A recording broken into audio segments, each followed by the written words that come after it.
আর আমরা রওনা দিলাম দক্ষিণেশ্বরের দিকে।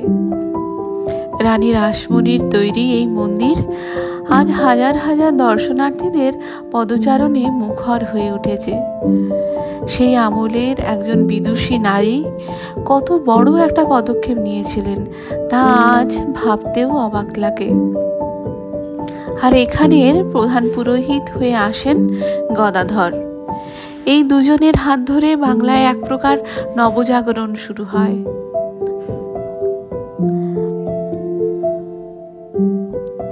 চারিদিকে অসংখ্য মানুষ, তার সাথে আমরা একটা মুহূর্ত বন্দি করলাম। আজ আমরা গঙ্গা স্নান করব না, কিন্তু গঙ্গার সামনে এই স্নিগ্ধ পরিবেশটা বেশ ভালো লাগে। ওই দূর থেকেই একটু জল মাথায় ঠেকিয়ে নিলাম। আর এই গঙ্গার থেকে নিবেদিতা সেতুটা দেখতে অসাধারণ লাগে। দূর থেকে মন্দিরটাও এখানে খুব সুন্দর লাগছে।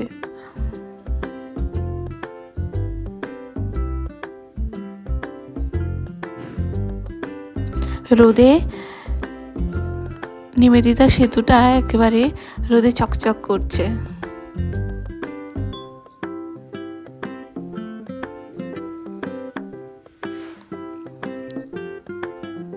এই শান্ত স্নিগ্ধ পরিবেশে আবারও কিছু মুহূর্ত বন্দি করলাম আমরা।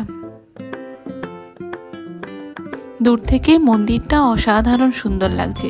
কিছুক্ষণ দাঁড়িয়ে মুগ্ধ হয়ে এই মন্দিরটার দিকে চেয়ে থাকলাম।